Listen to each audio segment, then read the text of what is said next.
तो फ्रेंड्स, आपका स्वागत है हमारे विज्ञान धर्म कोचिंग सेंटर में, आईएएस कोचिंग सेंटर में। आज हम आपको अलग टॉपिक पर लेकर चलते हैं जो आजकल करंट सिनारियो में चल रहा है। लोग समसामयिक चीज़ों पे ज़्यादा ध्यान देते हैं। हम आपको बता दें, ज़्यादा हमें नहीं पढ़ना है, कुछ ही टॉपिक्स को हमें जो है लेकर के चलना है। जैसे आज के मुद्दे चल रहे हैं, जो इंटरनेशनल मैच हुआ अभी एशिया कप में, इंडिया और पाकिस्तान का। तो जो वहाँ पे जो अभी कॉन्फ्लिक्ट चल रहा है मुझे, और काफ़ी मीडिया, सोशल मीडिया और गवर्नमेंट तक को ये चीज़ें जो है काफ़ी प्रभावित कर रही हैं, दोनों ही देशों की गवर्नमेंट।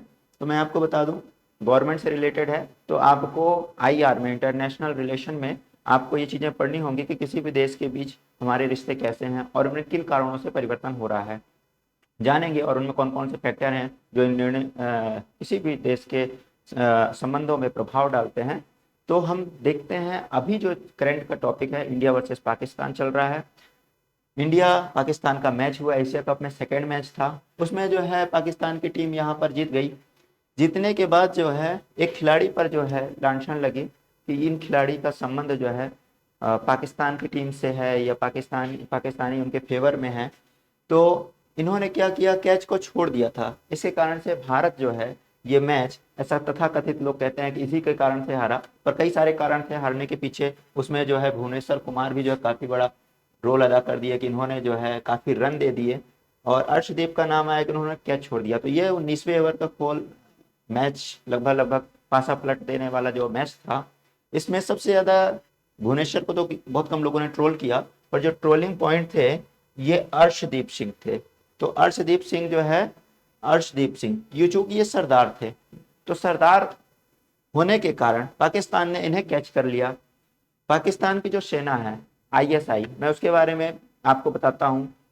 वो एक नंबर की निहायती गद्दार, और हमेशा जो है पाकिस्तान जो है उस सेना की मदद से, उस एजेंसी की मदद से हमेशा भारत के खिलाफ प्रोपेगेंडा चलाता है, जिसमें उस एजेंसी का काफ़ी बड़ा रोल होता है कि वो कैसे भारत में भड़काए, भारत की जनता को भड़काए, आपस में लड़ाए, ऐसे ऐसे चीज़ों को पैदा करे जिससे कि भारत जो है संकट में पड़े। तो ये जो है आईएसआई का काम है। तो आईएसआई का सबसे पहले नाम जान लेते हैं। आईएसआई जो है, इसका नाम है इंटर सर्विस इंटेलिजेंस। तो ये जो जो आप देख पा रहे हैं कि जो जिसका ये काम है, ये जो है किसने किया है, एक एजेंसी ने किया है। उसके बारे में हम आपको बताते हैं। तो फिलहाल ये जो है, ये मैच भारत हार गया, पूरी ट्रोलिंग हुई, पूरा जो है काफ़ी दोनों देशों में बयानबाजी हुई, काफ़ी लोगों में बयानबाजी हुई। तो ये जो चीज़ें हैं हम इसको जानेंगे। ये तो कम समय के लिए, लेकिन हमें ज़्यादा समय के लिए जानना किसे है, आईएसआई जो कि पाकिस्तानी खुफिया एजेंसी है, और भारत की खुफिया एजेंसी रॉ के बारे में बात करेंगे, जिसका नाम है रिसर्च एंड एनालिसिस विंग। चलते हैं, हम दूसरी स्लाइड में देखते हैं। यहां पर आप देखेंगे, ये दूसरी स्लाइड्स में आपको दिखाते हैं, ये है इंटर सर्विस इंटेलिजेंस जो कि पाकिस्तान की खुफिया एजेंसी है। तो ये क्या क्या काम करती है, हम इसके बारे में बात करते हैं। इसका भारत से क्या कनेक्शन है तो किस रूप में है, नहीं है तो किस रूप में है, इनडायरेक्टली भारत को कैसे प्रभावित करती है, डायरेक्ट वो कैसे काम करती है। अक्सर हम देखते हैं, ये जो इसका, आप इसके साइंस से समझ सकते हैं कि ये पाकिस्तान की ही है, ठीक है। तो ये जो इंटर सर्विस इंटेलिजेंस है, इसमें जो है ये पाकिस्तान की किसकी है, अभी आपको मैंने बताया किसकी एजेंसी है, ये पाकिस्तान की खुफिया एजेंसी है। तो पाकिस्तान की खुफिया एजेंसी का काम क्या है कि वहां की सूचनाओं को, कहाँ की, दुनिया देश की सूचनाओं को, जितने भी देश हैं जो प्रभावित करते हैं पाकिस्तान को, खासकर उसके जो बॉर्डर में पड़ते हैं, उन देशों से रिलेटेड ये सारी सूचनाएं जो है कहाँ ले जाती है, ये पाकिस्तान की सरकार को देती है। उसी की एक एजेंसी है। तो क्या करेगी, इसका मुख्यालय जो है कहाँ पर है, इस्लामाबाद में है। और इसका क्या है, ये जो है सरकार जैसे ही 1947 में वहाँ पर गवर्नमेंट इस्टेब्लिश हुई, पाकिस्तान जो भारत से आज़ाद हुआ, उस समय इसका जो है उदय हुआ। और ये ज़्यादातर हमारे किस क्षेत्र को प्रभावित करती है, ज़्यादातर कश्मीर में जो भी फंडिंग होती है या जो भी आतंकवादी उन्हें भेजना होता है, तो सारे आतंकवादी जो है पाकिस्तान के किसी न किसी रास्ते से जो भारत को टच करते हैं या टच नहीं करते हैं, नेपाल के बॉर्डर से भेजे जाते हैं। तो सारे आतंकी भेजने का काम कौन करती है, ये आईएसआई करती है। तो ये जो इसका काम है, ये सिर्फ न सिर्फ भारत को नुकसान पहुंचाती है, बल्कि बांग्लादेश, और अफगानिस्तान, ईरान और भी जो देश हैं, खासकर उसके जो विरोधी देश हैं, जो दुश्मन देश हैं, सभी में ये बहुत ही एक्टिव तरीके से काम करती है और जिससे ऐसी सिचुएशन पैदा करती है कि वो भारत की मुश्किलें उसमें पैदा होती हैं। तो लगभग हम ये कह सकते हैं कि बिना इस इंटेलिजेंस के वो भारत में कोई भी आतंकी गतिविधियां इसके अलावा और कोई नहीं करता है। तो भारत में जो भी आतंकी गतिविधियां होती हैं उसका जिम्मेदार कौन है? अगर पाकिस्तान में हो रही है उसका जिम्मेदार कौन है? पाकिस्तानी खुफिया एजेंसी, क्योंकि उन्हें सब पता होता है कि आतंकवादी कौन कौन से संगठन हैं, अलकायदा का कहाँ पर मुख्यालय है, कौन डील कर रहा है ना। और जितने भी छोटे छोटे संगठन हैं, जितने प्रतिबंधित संगठन हैं, उन सब का जो है भारत में कहीं ना कहीं उनसे रिलेशन उसका होता है, या दुनिया के और भी जो दूसरे देशों में आतंकवादी संगठन हैं उनसे भी उनका रिलेशन होता है। तो न सिर्फ वो भारत को बुरी तरीके से प्रभावित करती हैं, बल्कि इनका काम तो इसलिए रखा गया था कि पाकिस्तान की सुरक्षा करें, पर सुरक्षा की जगह पे ये कई बार दूसरे देशों को नुकसान पहुंचाने की रणनीति भी यही बनाते हैं। तो जैसा हमने बताया कि ये जो है इसी के पैरेलल हम देखें तो भारत में भी खुफिया एजेंसी बनाई गई है। दो तरह की है, एक आईबी है, एक रॉ है। दोनों को हम आईबी को बाद में पढ़ेंगे जब उसका विषय आएगा। अभी फिलहाल हम रॉ के बारे में बात करते हैं, जो कि विदेशों में नजर रखती है। आईबी क्या है कि वो भारत में नजर रखती है, और रॉ क्या है, वो विदेशों में नजर रखेगी। ऐसे ही अमेरिका की भी खुफिया एजेंसी है। हर देश की अपनी अपनी एक खुफिया एजेंसी होती है जो चीजों को संभाल के रखती है। अब हम चलते हैं तीसरे की ओर। किस तरह कुचक्र रचता है कोई भी जो है इंटेलिजेंस होता है, उसमें खासकर हम पाकिस्तान की बात करते हैं। तो वहाँ की जो इंटेलिजेंस है, आईएसआई, वो क्या करती है, इस खालिस्तानी मूवमेंट को बढ़ाने के लिए ही, मतलब क्या हुआ, इस खालिस्तानी मूवमेंट का मतलब क्या हुआ कि अभी जो है आप देखेंगे खालिस्तानी मूवमेंट मतलब आप समझ लीजिए कौन से देश से रिलेटेड है, किसी देश से रिलेटेड नहीं है, अलग कोई देश नहीं है। मतलब उसका रिलेशन कहाँ से हो सकता है, कहाँ पे खालिस्तान का मूवमेंट हुआ है? तो ये भारत में हुआ, भारत में हुआ, कनाडा में हुआ। मतलब खालिस्तानी जो है वो उनकी मांग क्या है, मैं आपको बता देता हूँ। उनकी मांग है सेपरेट एक पंजाबियों का देश होना। तो वो उनकी जो मांग है, कई बार उसमें ये लोगों की भूमिका जो है अपराध सिद्ध भी हुआ है, पर ये मानने को तैयार नहीं, करने को तैयार नहीं। तो और बार बार जो है ये गहरी साजिश रचते हैं। किस लिए रचते हैं गहरी साजिश? कि भारत को तोड़ना है, भारत को नुकसान पहुंचाना है। तो ये दुश्मन देश जब भारत को अपना दुश्मन मान करके ऐसी साजिश करते हैं, सांप्रदायिक उन्माद। अभी क्या होता, अर्शदीप सिंह के मामले में ऐसा माहौल बनाने की कोशिश कर रहे थे कि सरदारों ने जो है सरदारों ने विद्रोह किया है, या हो सकता है लोग इसको गाली दें, ये पाकिस्तान को जिताना चाहता है, पाकिस्तान की तरफ से खेल रहा है, इसका कुछ संबंध है, इसने जानबूझ के कैच छोड़ दिया। तो ये चीजें जब लोगों की भावनाएं भड़केंगी तो वो क्या करेंगे, कुछ ना कुछ जो है उन्माद फैलेगा। तो उस उन्माद को और गहरा करने के लिए ये ऐसी गतिविधियां करते हैं। कई बार क्या हुआ कि कई जो है अकाउंट्स पाए गए, चाहे वो आप कह सकते हैं ट्विटर के अकाउंट पाए गए, फेसबुक अकाउंट पाए गए, जहां पे ये गतिविधियां सरकारी रूप से चलती हैं, पर वो भारत में प्रत्यक्ष रूप से नहीं आती हैं। पाकिस्तान में बैठ के, कनाडा में बैठ के, दूसरे देशों में बैठ करके वो गतिविधियां रची जाती है और यहाँ आतंकवादी पैदा किए जाते हैं, जिससे वो भारत को यहाँ पर लड़ सकें। बाहरी लोग तो कम आते हैं, उनके उनके लोग यहाँ पे ज्यादा बैठे होते हैं। कब यहाँ पे दंगा होना है, कब फसाद होना है, कब झगड़ा होना है, कब लड़ाई होना है, कब कत्लेआम होना है, वो सारा उनका प्री प्लान वहां से चलता है। तो ये इसका उनमें जो है खालिस्तानी मूवमेंट को इस्तेमाल करने के लिए, जो खालिस्तानी लोग हैं वो जो है उनके खिलाफ लोगों का गुस्सा भड़के, उसके लिए जो है सरदारों के खिलाफ जो है गुस्सा भड़के, पंजाबियों के खिलाफ गुस्सा भड़के, इसलिए उन्होंने ये साजिश रची थी, इसलिए प्रोपेगेंडा चलाया। क्योंकि कोई भी चीजें जब मीडिया में आती हैं तो किसी न किसी प्रोपेगेंडा के थ्रू लोग बनाने की उसको कोशिश करते हैं, तभी इतना मीडिया में शोर होता है। तो इसमें क्या होता है, ये क्या करते हैं, आतंकी फंडिंग करते हैं। फंडिंग जो होती है, जो आतंकवादी आते हैं तो उनकी फंडिंग कौन करता है? ऐसी ही एजेंसियां करती हैं। किसके इशारे पे करती हैं? सरकार के कहने के अनुसार चलती हैं, तो सरकार के हिसाब से चलती हैं। तो भारत में किस कैसा आतंकवाद, इस्लामिक आतंकवाद को मजबूत करने में ये अपनी फंडिंग, जो कि उनको उन्हें कहीं ना कहीं सरकार से प्रत्यक्ष या अप्रत्यक्ष रूप से मिल रही होती है, उसे करने का प्रयास करते हैं। कश्मीर में जैसे बताया कि 150 जो है कश्मीरियों को पहले तो 150 संगठन हुआ करते थे जिनको ये जो है ट्रेनिंग देते थे, लेकिन अब सरकार ने कमर कस दी है, अपना इनकी आतंकवादियों की कमर तोड़ दी है। तो अब क्या है, सिर्फ 150 कश्मीरी ही लगभग लगभग बचे हैं जो कश्मीर राज्य में अभी सक्रिय हैं। उन्हें भी सरकार मिटाने की कोशिश कर रही है। पहले क्या थे, 150 संगठन होते थे, तो वहां पे कितने जो है युवाओं को बरगलाया जाता होता होगा, तो उनकी गिनती करना भी मुश्किल था। तो ये गतिविधियां करने के लिए क्या करते हैं, पश्चिमी देशों के दबाव के बावजूद ये क्या करती है, आतंकवादियों घुसपैठ कराने में लगी रहती है। ये क्या करती है, आतंकवादी संगठन में ये स्लीपर सेल का काम करती है। क्या करती है, स्लीपर सेल। इस तरीके से जो कहते हैं ना कि मूवमेंट, किसी भी मूवमेंट को आगे बढ़ाना हो तो उसके पीछे लगे रहो और उसको धक्का देते रहो, वहां सामने जो मूवमेंट लोग कर रहे हैं उस पर जो है उनको आगे बढ़ते रहो, फेंकते रहो। तो ये जो काम करते हैं आतंकवादी गतिविधियां, जैसे हम जब से पाकिस्तान का जन्म हुआ तब से ये आतंकवादी गतिविधियां ये भारत के खिलाफ रच रहे हैं, तो उसमें जो है आईएसआई का बहुत बड़ा रोल है। अब हम आते हैं यहाँ पर रॉ के बारे में थोड़ा सा जान लेते हैं। रॉ क्या है, raw research and analysis wing. ये कहाँ की संस्था है, आपको पता ही है, ये संस्था भारत की है।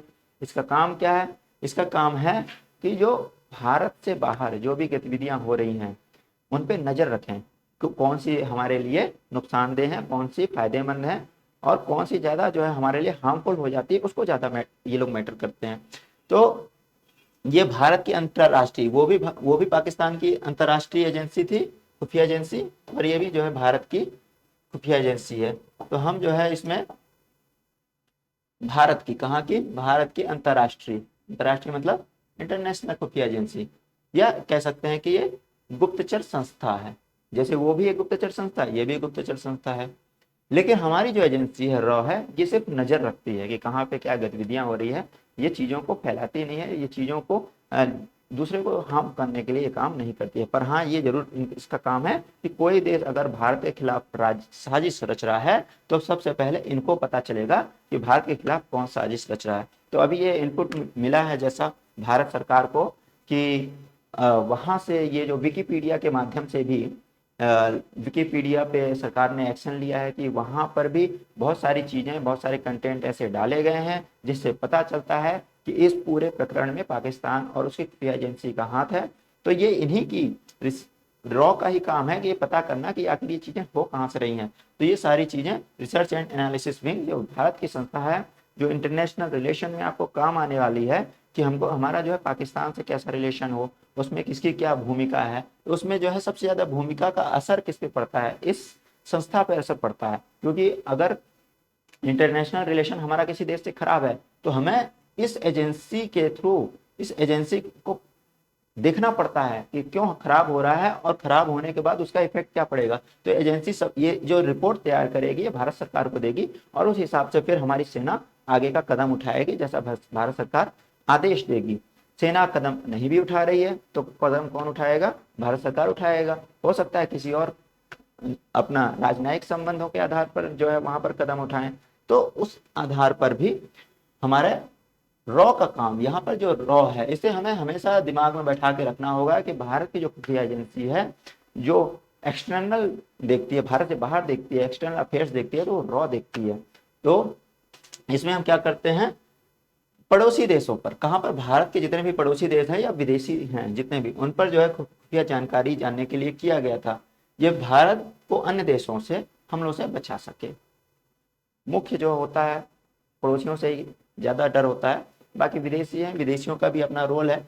तो भारत में कोई भी हो उन सब की जानकारी कौन देगा यहाँ पर, उन सब की जानकारी कौन देगा यहाँ पर,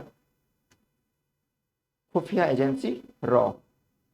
अब ये जो है इसका निर्माण किस लिए किया गया था, रॉ का निर्माण कब कब किया गया, रॉ का निर्माण किया गया चीन की जासूसी करने के लिए किया गया। कब किया गया था, जब चीन ने हमारे ऊपर आक्रमण किया था।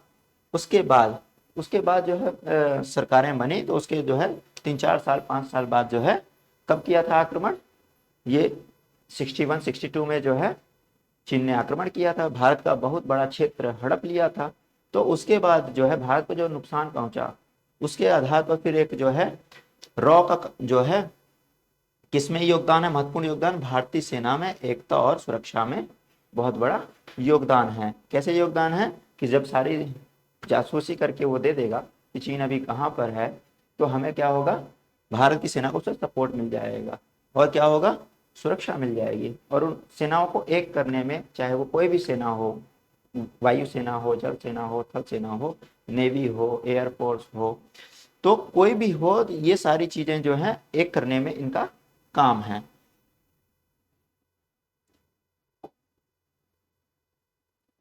इसके साथ ही राग का काम जो है जानकारी इकट्ठा करना, आतंकवाद को रोकना, गुप्तचर ऑपरेशन को अंजाम देना। आप देख सकते हैं जो पाकिस्तान में अटैक हुआ था, मोदी सरकार ने पाकिस्तान में घुस के अटैक किया था, तो उसमें क्या हुआ था, इसका बहुत बड़ा योगदान था। जब वहां मीटिंग हो रही थी प्रधानमंत्री जी की सेनाध्यक्ष जी से, और तो ये सब चीजें वहां पे एनालाइज की गई थी। पहले किसके थ्रू एनालाइज की गई थी? रॉ के थ्रू की गई थी कि हाँ, हमको किस तरीके से स्ट्रेटजी मेकिंग करनी है, कहाँ पे इफेक्ट करना है, कहाँ पाकिस्तान कमजोर है, कहाँ पे बम गिराना है। वो चीजें हमें पाकिस्तान को समझने में बहुत महत्वपूर्ण भूमिका किसको निभानी पड़ी? रॉ के। इसके साथ ही विदेशी सरकारें हैं, कंपनियां हैं, इंसानों से जानकारी जो है ये मिलकर, ताकि भारतीय नीति निर्माताओं को, भारतीय नीति निर्माता मतलब क्या हुआ कि जो भी हमें जो है निर्णय लेने हैं, जो भी किसी भी देश से संबंध रखने हैं, किसके आधार पर रखने हैं? कोई देश हमारे खिलाफ अगर जो है रणनीति रच रहा है हमारे को नुकसान पहुंचाने के लिए, तो हमें क्या करना है? जो भारतीय नीति निर्माता हैं उनके उनके साथ ही जो है मिलकर के उस देश को नुकसान पहुंचाना है या उस देश से बेहतरीन संबंध बनाना है। ये चीज हम, जो भारतीय नीति निर्माता हैं, कौन है उनमें? जो हमारे मंत्रिमंडल होता है, प्रधानमंत्री होते हैं, उनको सलाह दी जाती है। कौन सलाह दी जाती है?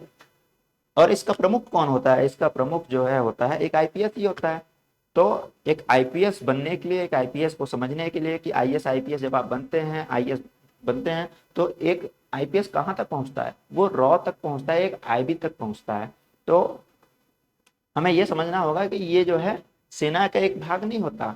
लेकिन जब हम पाकिस्तान के बारे में अध्ययन करते हैं, आईएसआई के बारे में अध्ययन करते हैं, तो वो सेना का ही एक अंग होता है। वो जनरल कैटेगरी, जनरल जो होता है वहां का, तो जनरल जो है वो किसका चीफ बनता है? वो आईएसआई का चीफ बनता है। पर हमारे यहाँ पुलिस विभाग में ही आईपीएस जो है प्रमोट होकर के इन दोनों सेनाओं में प्रमुख बनते हैं।